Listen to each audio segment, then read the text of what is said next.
This is Hi, My Name is Mom, a podcast about motherhood.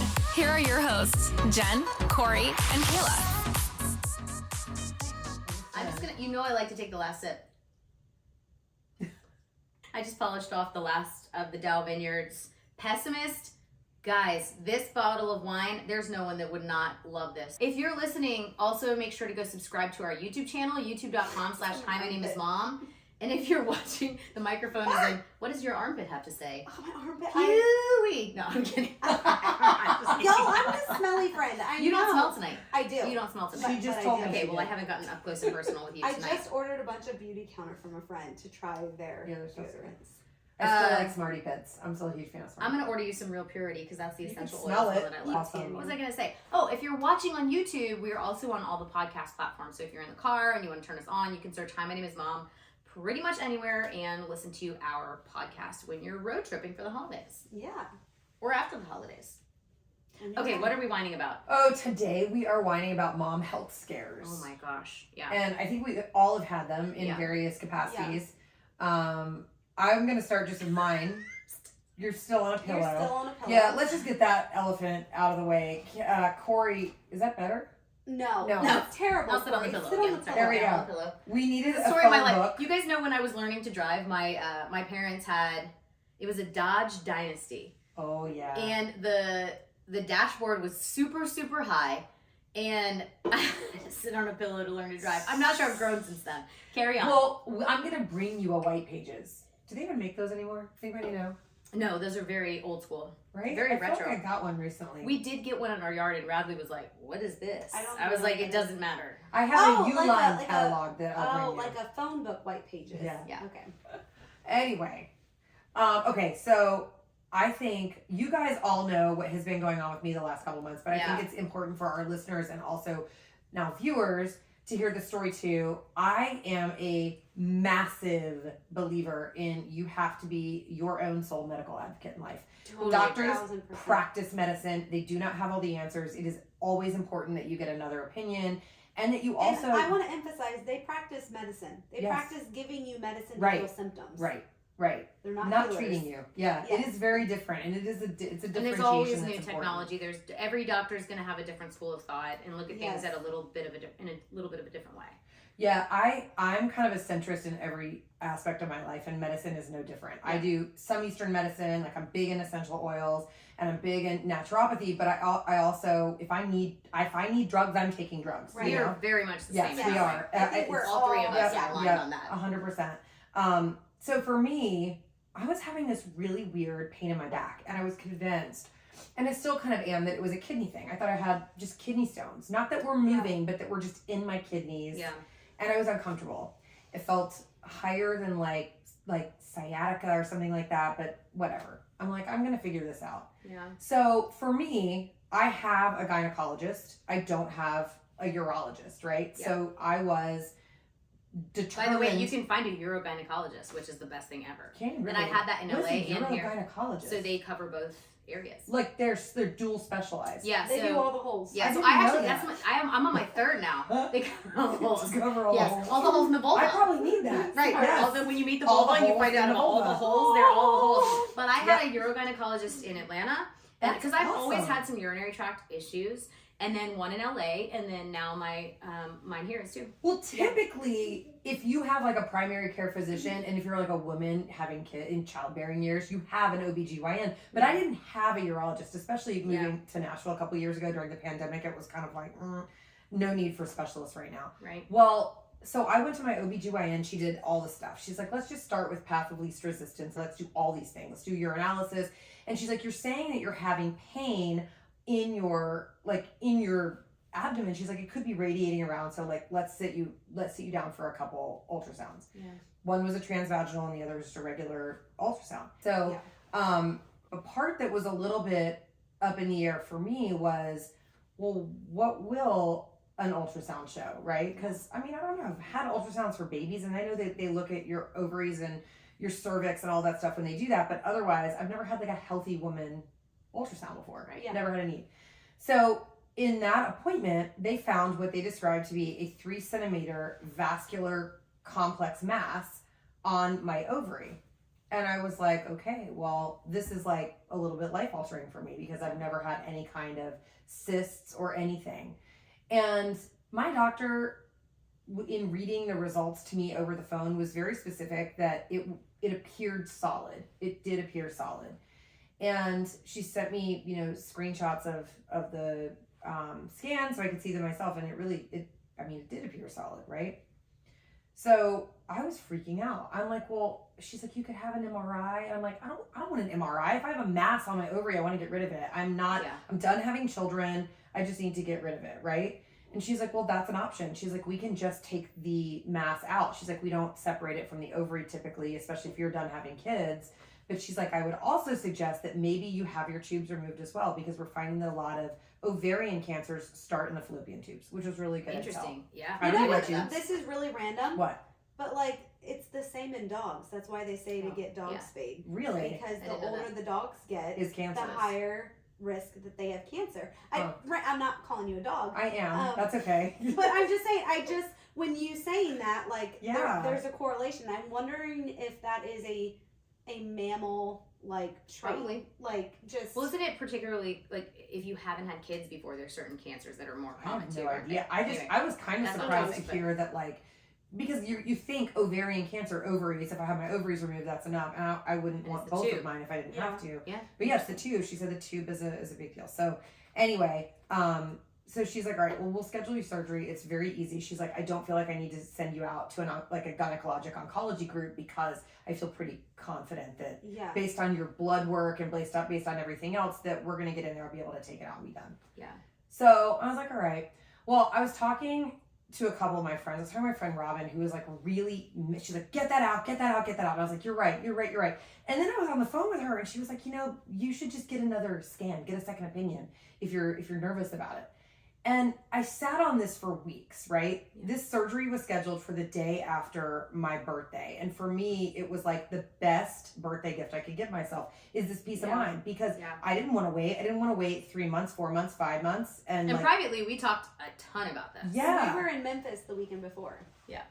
The weekend before my scheduled surgery. Yeah, we were. We were at St. Jude, which was, by the way, a whole other experience for me, mentally facing that, and then also being faced with this very humbling and also difficult. But this weighed on you for months. It did. It weighed on me for a solid 2 months. Yeah. And when the week came down to it, I kept having this feeling. I was like, you know what? I'm going to go in and I'm going to have another scan, because I want to know. I'm the kind of person that when I am facing surgery, I want to know with absolute certainty, okay, it's been 8 weeks, right? I want to know how much it's grown. I want to know, because she said to me, and she's very right, she's like, when you're looking at a surgery like this, you and Adrian need to sit down and do the if-then game. Right. What happens if I get in and it looks worse than this? What happens if I get in and I see something else? Do you want a full hysterectomy? Do you not? Do you want me to go back in at a later date? She's like, all these things you need to talk about. Yeah. Which makes sense. I had not actually thought those things through at all. So part of me was like, I want to know if it's doubled in size.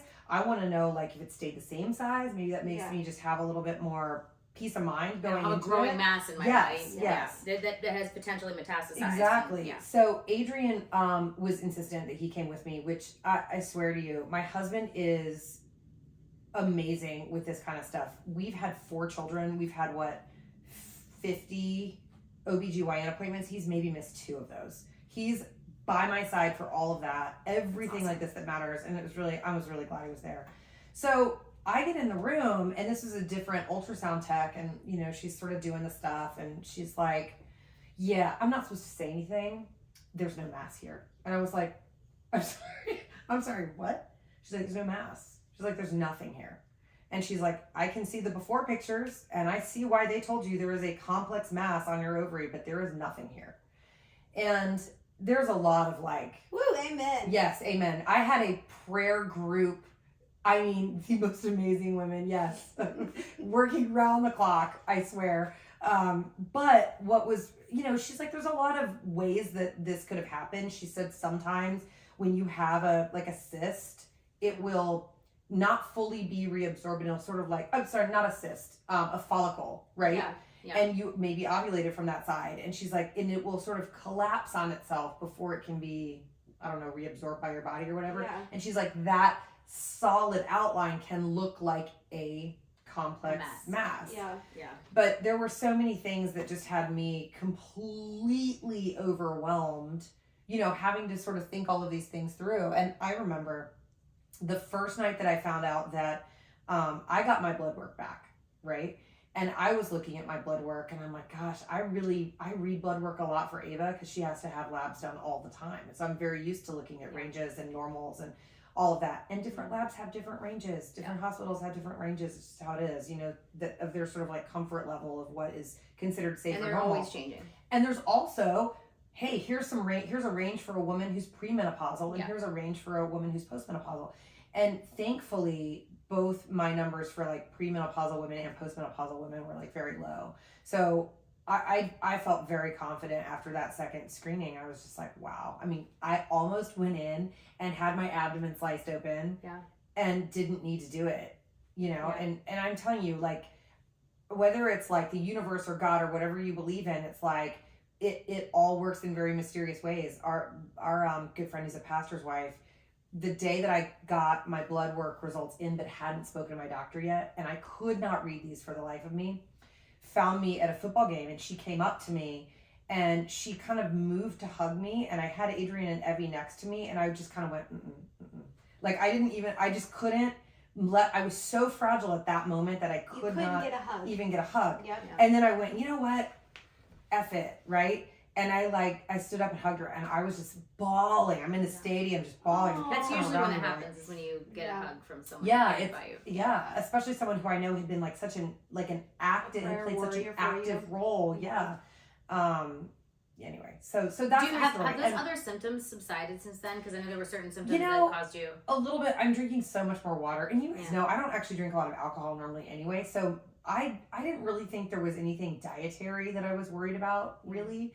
I've always kind of had sciatica. I've always had like bilateral bursitis. You and I are also in that age range where we could be perimenopausal. Totally. Yeah. And it honestly, all of those things for me could sort of be like colliding all at once. And so but also stress. Yeah. Like you feel a symptom, you get some kind of diagnosis that then makes you nervous. It's like that self-fulfilling thing. Cycle. Yeah. I do think, and I feel like this experience for me is really important to remind women, to get checked. Preventative medicine is huge. Always. I need a mammogram. I might do socials on it. I need to do my first I've never had one. Too. Yeah, because I was always breastfeeding. Yeah. And they're like, just wait till you're done. And I've been done for a year. And I'm like, I don't know how long they told you, but they said you have to be 3 months weaned. And I'm like, 4 months now. So I'm probably going to make my appointment for right after Christmas. But normally a woman who's 44 would have already had a mammogram, but I have been nursing or pregnant most of that time. No, me too. So it's that's really a really important thing. And then the other thing is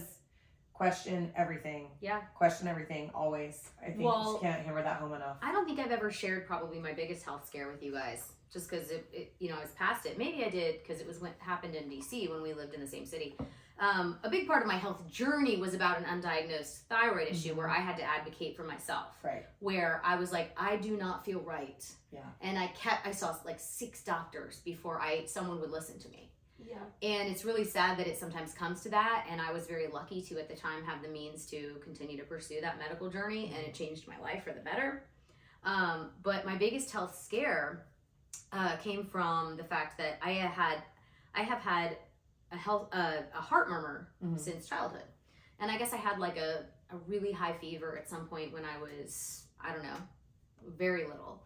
And since that time have had a heart murmur and always knew I did. So I had to do the antibiotics. I don't know if you know this, but you have to do antibiotics before going to the dentist. They don't do that anymore. Oh, really? Oh, they don't. But it's because the bacteria could travel to your heart, and if there's any kind of like... I have that. Okay, well, so I always knew this, and I was always supposed to get checked at certain intervals. But I had never been great about it. And I was supposed to get checked every like 5 years or something. And I would get checked, and in LA, there was a time when they thought like, oh, this sounds really bad. And then when they did an ultrasound on my heart, it was like, no, I think this is okay. You don't seem to be having any symptoms of this heart murmur. It's very loud, but let's not worry about it. So then I went to see a cardiologist in DC, an amazing cardiologist. And same kind of thing where we talked through my whole history. And he's like, oh, I'm not worried. Okay, well, I'm probably about to tell you need to come see me every 2 years as you get older, just because we like to check anybody who has some kind of a noise or anything like that, we just like to, so you're probably going to be seeing me every 2 years, if not every 1 year. And then he listens to my heart and he gets very quiet. And he's like, I'm so sorry to tell you this, but we need to get you in right away. Like, this is not what I expected to hear based on what you told me. I need you it's called a bubble test. I don't know if I'm saying it right, but he said sometimes what happens is there's a hole between the walls of the heart, and it can be incredibly dangerous. So I was all of a sudden like, wow, like real like surgery on my heart. You're like, and I have a kid. Yeah, and this is when Radley was, very little, and so I went in, and he was basically like, I am anticipating you're going to need surgery on this, and very quickly, because this could be incredibly dangerous, because if there is something passing between the chambers of the heart, like, boom, like, something bad can happen, and very, very quickly. Like, I walked out of there feeling like I was a ticking time bomb. Yeah. And it was very scary. I remember, like, sharing the news with my immediate family, and everybody was really scared. And so I went in for this bubble test, and it was not fun. But I remember them watching and watching and watching and watching, and just the silence of that moment. And then, like, him quietly walking out of the room to go look at all the results and everything. And Ty was there with me, and then he walked into the room, and he goes, you never need to see me again.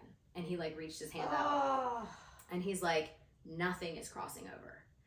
What you have is, like, especially in women, there's this phenomenon where sometimes you have a woman who, like, has just a loud heart. Like, basically, your heart is noisy. It's not even like mouth. It's not even like Go figure. mitral valve prolapse or like anything to be concerned about. He's like, it is just. I literally blacked out when he said there's more science behind this and more medical science behind it. But ultimately what it is like I have a very loud heart. That it makes a lot of noises that sound real scary, which I'd gotten a taste of in LA. And then they were kind of like, come back in 5 years. So this was that 5 year, it wasn't as bad as we thought it was going to be, come back in 5 years. But I remember I sent this email to my family, like, my heart's okay. And it was just this thing of like, you don't need to do the dentist thing.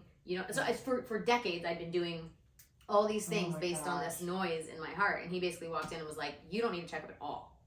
Like, you don't even need to come back for like a 10-year. There's nothing wrong with your heart. That's amazing. But I went from thinking I was going to have open heart surgery with a young child to being like, there's literally nothing wrong. And it's not like health scares are different, right? But when you have a kid and you have a scare like that, it does change everything. Because to be honest with you, especially since we lost Olivia, I worry so much about losing one of my kids or Adrian, but I had not given any credence to the idea that they could grow up without me. Part, it sounds very selfish, but I'm like, no one's gonna love all my babies the way I do, right?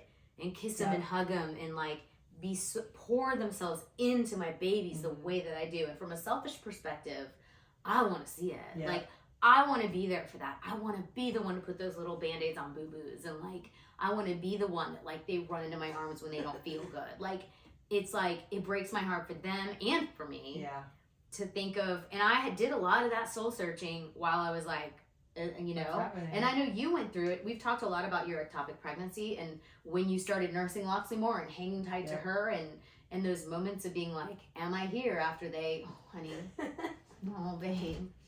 Oh, I love you. I don't know if my she do a smell test right there. No, you're good. You're good. I'm just kidding. You're good. Yeah. It's hard to talk about. Yeah. Do you have, because obviously you shared, for anybody, for any new, like on YouTube, people who don't know, like Kaela has really been through it with her fertility journey, and she's had 2 ectopic pregnancies. I'm just going to speak for you right now because you were. I don't think we had. Do you want to clean it? No, I'm okay. Sure? Okay. And she had a moment where she knew something was wrong, and she tried to tell the doctor that she was having an ectopic pregnancy, and they let it go way longer than it should have. She had blood filling up her abdomen, and they kept sending her home truly, from the ER. As her friends, we were like, terrified. Yeah,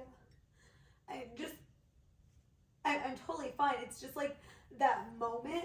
Like, I remember before I went into surgery, and I've shared this before, of thinking like, ever going to see Loxley again. Like, it was just, it was that definite in the sense of this is happening. Yeah. Like, I am going into surgery. Like, I could die. Like, it's just, it's a terrible feeling. And the fact, I remember thinking, like, no one will love your kid like you do. Yeah. And it's, like, so scary. Yeah. But, I mean, the good news is I don't have to worry about, like, ectopic pregnancies the rest of my life. You know, it's not like having, like, I mean, you know what we were like, good riddance to that ovary. Yeah. Because that was the one. I don't know if you guys know this, but I had a cancerous mass removed. It got tested. We put a needle in it and everything. I had it removed at 20. Where was the mass? In the same ovary that I've had all of that ectopic pregnancies. ovary. In the same one? In the same one. You had a mass removed from there? Mm-hmm. So clearly there was an issue on that side. What's crazy is, like, I've always had some, like, underlying issues. And I remember when John and I first started dating, it was our second date. I told him, like, hey, thank you.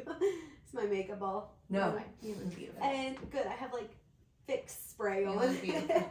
But I remember telling John, like, I've been told, like, I might have a hard time having kids if I can ever. And so I've known this. I didn't think it would be as, like, when you hear it in your 20s before you're even trying to have kids, you don't understand what that journey is going to look like. You don't understand it. No. And so and there's not, like, you can be told something forever, but until you're living with it, like, you just, it's the same thing as, like, when you're pregnant, someone will tell you how much you love your kid. You don't understand, like, you just don't understand something. Or, like, we're in a phase now where when people older than us say, like, you need to hang on because you're going to miss it. And it's like, but I'm so tired. Yeah. You know? And it's like, I understand that I don't have that perspective yet. Yeah. But I went through that, and, like, I used to have cyst all the time. And you had high blood pressure? You had a stroke? I had high blood. Yeah, I did. I had a stroke when I was 26.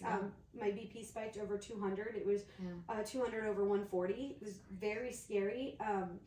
And I got tested for leukemia. I had what's the spinal tap thing? Like, where they meningitis? No. Where it is a spinal tap. It's just spinal tap. Yeah.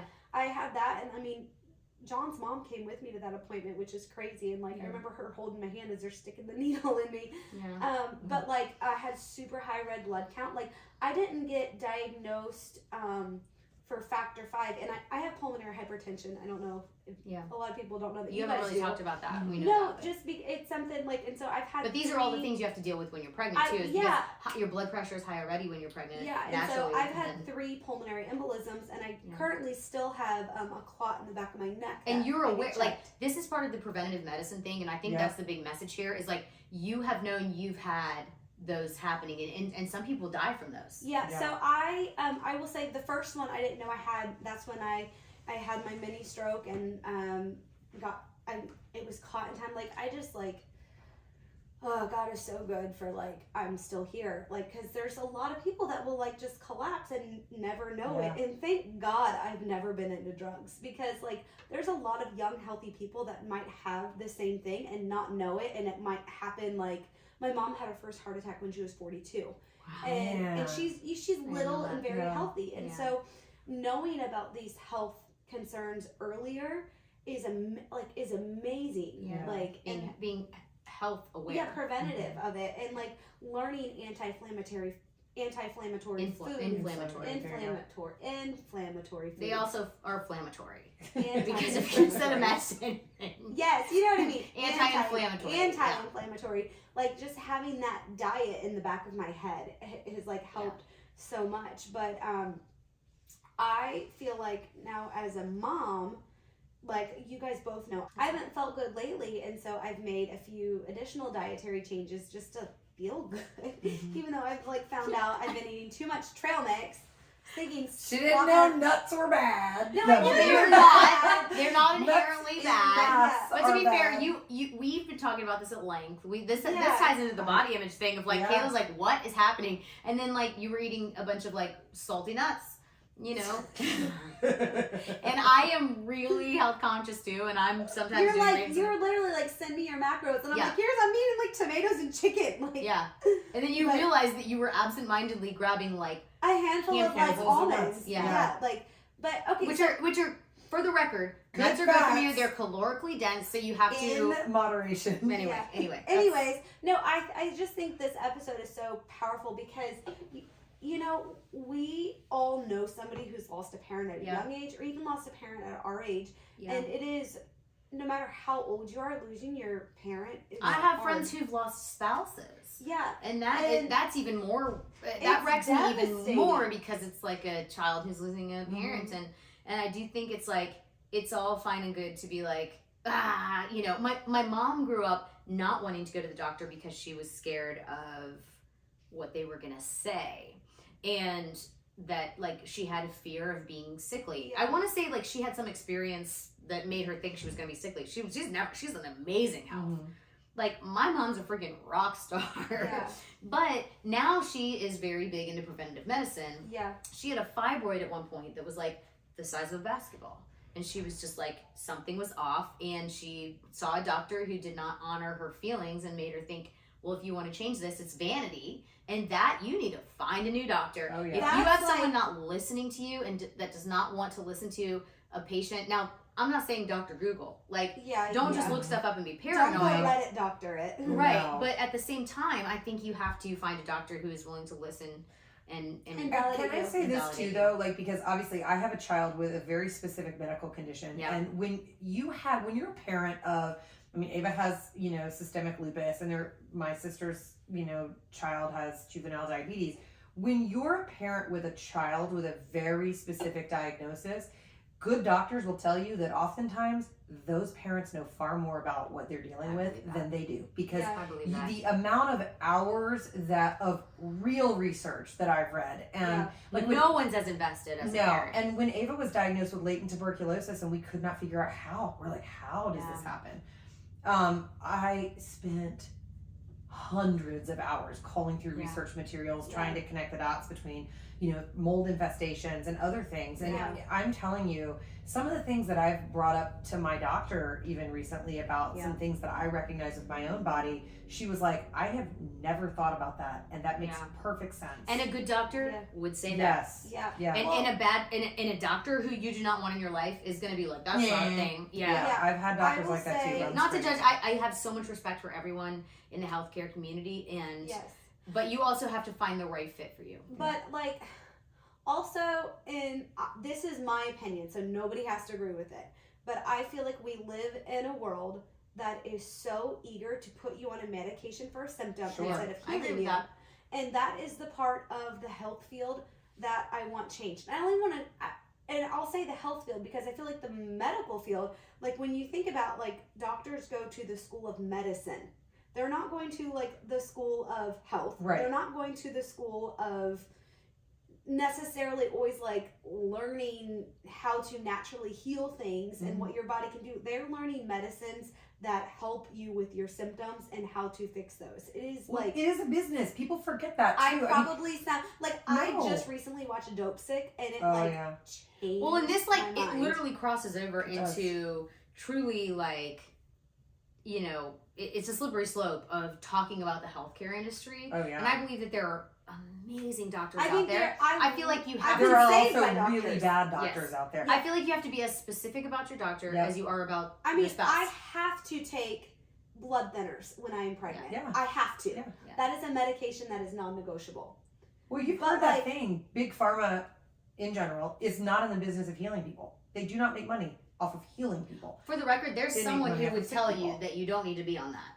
And there are also, like, the point totally is that I think the main thing is to be an educated patient, to practice preventative healthcare, and to find a balance in, like... Find a balance, you know, I am definitely, this is so personal. I think we're all... And I think we have to be we have to tread carefully, because the three of us, this is one thing we're aligned on in balancing Western medicine with holistic. That's why I preface it. These are my opinions. Like, they're like, no one has to agree. And I have friends who are doctors and would disagree with a lot of what we're saying. And I have friends who are naturopaths and would disagree with everything. So that's where it's like, you have to be on your own journey for this stuff. I have to advocate for myself and what's worked best for me. There are some medicines that I have to take.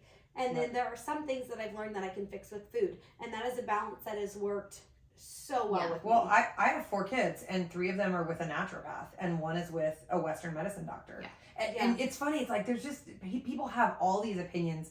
I have a really good friend who he is an Asian doctor that practices Western medicine, and he is dating a white woman who practices Eastern medicine. That's and they're awesome. Great. Yeah. And because I feel like with They balance anything, each other out, the I'm best sure. you get is like the extremes. For my thyroid, my naturopath, who I just Yeah. trusted immediately because of a bunch of reasons that I could get into, but then referred me to a Western medicine doctor who she's like, I can't Yes. fix you here until you go fix this there. And that to me is like the ultimate sort of combination, is where you're like, I'm getting different opinions and I'm taking what works for me. Yes. And, anyway. I love You totally that. have to. It's a balance act, but everyone has to be their own advocate. But as we And- get older, like you're a lot younger than we are, but I feel like as we watch our parents age and as you and I get into our mid 40s, like you have to be more and more proactive about preventative medicine and it's keeping yourself. I'm big on like build muscle, keep muscle, because so much of the hormone like activity in your body is based like I have my own gut health. Yeah. I'm like, my big thing is like, your gut is everything. I recently started a really good new pre and probiotic that I have to tell you. I'm big on those too. Yeah. So anyway, we could go on about this forever. Yes. This kind of almost circles back to our gratitude episode where you're I like, didn't even man, need I'm to cry. grateful. Like, I was just hearing about like being a mom. Like, it brought me back instantly to that moment. And I was like, I will never not cry in that moment. I totally understand that. Well, I will say for sure, if you take anything from this episode, it should be follow mine and Corri's lead. And if you're over the age of 40, go get your mammogram. Go get your We're gonna do it. mammogram. We're And gonna do also follow Yard Sale USA because they have amazing things that you want in your life. Overstock, liquidation from amazing stores. Go follow them and follow us. Thanks for Stay listening, healthy. guys. At Yes. youtube.com/hi, my name is Mom. Nailed it. The Hi, My Name is Mom studio is brought to you by the Yard Sale Store. Check them out at yardsalestore.com and on socials at Yard Sale USA.